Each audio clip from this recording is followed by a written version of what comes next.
12 বছর বয়সী রাহাফ আয়াদের চোখের পানি যেন গাজার লক্ষ শিশুর নিঃশব্দ কান্না। যুদ্ধ এই শিশুটিকে শুধু দুর্বল আর পুষ্টিহীনই করেনি, কেড়ে নিয়েছে তার শৈশবের সবটুকু উচ্ছ্বাস। একসময় সে ছিল মেধাবী ছাত্রী, ভাই বোনদের সঙ্গে খেলাধুলা করত, ছিল প্রাণচঞ্চল। কিন্তু আজ হাসপাতালের বিছানায় শুয়ে শুধু বেঁচে থাকার চেষ্টা করছে শিশুটি। শুধু রাহাফ না, জাতিসংঘের তথ্য মতে 48 ঘন্টায় গাজায় অন্তত 14,000 শিশু রয়েছে মৃত্যুর ঝুঁকিতে।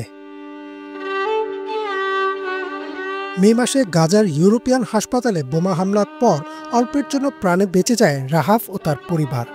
তারা হাসপাতাল থেকে পালিয়ে আসার ঠিক কয়েক মিনিট পর সেখানে আঘাত হানে ইসরায়েলি বিমান। গাজার স্বাস্থ্য মন্ত্রণালয় জানায়, সেই রাতে অন্তত 16 জন নিহত হয় আর 70 জনের বেশি আহত হয়। সৌভাগ্যবশত বিশ্ব স্বাস্থ্য সংস্থার হস্তক্ষেপে রাহাফকে আবুধাবির শেখ খলিফা মেডিকেল সিটিতে স্থানান্তর করা হয়। বিশেষজ্ঞ চিকিৎসকদের সহায়তায় তাকে এখন বাঁচিয়ে রাখার চেষ্টা করা হচ্ছে।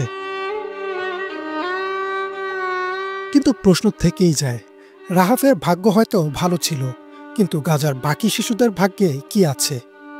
ইউনিসেফ বলছে, গাজায় বর্তমানে প্রায় 3 লাখ শিশু তীব্র অপুষ্টিতে ভুগছে এবং প্রতি 10 মিনিটে একটি শিশু মৃত্যুর ঝুঁকিতে রয়েছে। আল জাজিরার এক প্রতিবেদনে বলা হয়, ইসরায়েলি অবরোধে আটকে থাকা খাদ্য ও চিকিৎসা সহায়তা না পেলে গাজার শিশুরা রয়ে যাবে নিশ্চিত মৃত্যুর মুখে। রাহাফের মা শরুক আয়াত বলেন, যুদ্ধ তার সন্তানের শৈশব কেড়ে নিয়েছে, এখন শুধু বেঁচে থাকার জন্য লড়াই করে যাচ্ছে শিশুটি। রাহাফ অসুস্থ হওয়ার আগে একদম স্বাভাবিক ছিল, ঠিক যে কোনো 8-10টা মেয়ের মতো। সে স্কুলে যেত, মেধাবী ছাত্রী ছিল, ভাই বোনদের সঙ্গে খেলাধুলা করত, বাইরে ঘুরতে যেত, তার লম্বা চুল ছিল এবং তার শরীরে কোনো সমস্যা ছিল না। কিন্তু যুদ্ধ শুরু হওয়ার 6 মাস পর তার শারীরিক অবস্থা খারাপ হতে শুরু করে। আমরা গাজায় ধুকে ধুকে মরছিলাম, অনাহারে মরছিলাম, আতঙ্কে মরছিলাম। ওখানকার পরিস্থিতি ছিল অত্যন্ত কঠিন।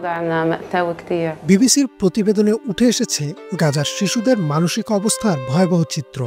অনেকে যুদ্ধ ও বোমাবর্ষণের ভয়াবহতায় কোনো কথাই বলতে পারছে না, সারাক্ষণ আতঙ্কে কাঁপছে। অন্তত 95% শিশু বর্তমানে কোনো না কোনো মানসিক ট্রমায় ভুগছে। যদিও ইসরায়েল দাবি করছে তাদের যুদ্ধ সন্ত্রাসের বিরুদ্ধে, কিন্তু বিশ্বের কোন সন্ত্রাস বিরোধী অভিযানে 48 ঘন্টায় 14,000 শিশু এমন করুণ মৃত্যুর ঝুঁকিতে থাকে? আর কোন যুদ্ধে নিরস্ত্র নারী ও শিশুদের উপর বোমা ফেলা হয়? এমন প্রশ্ন রয়েই যায়। ইমরান মাহমুদ, বাংলাভিশন।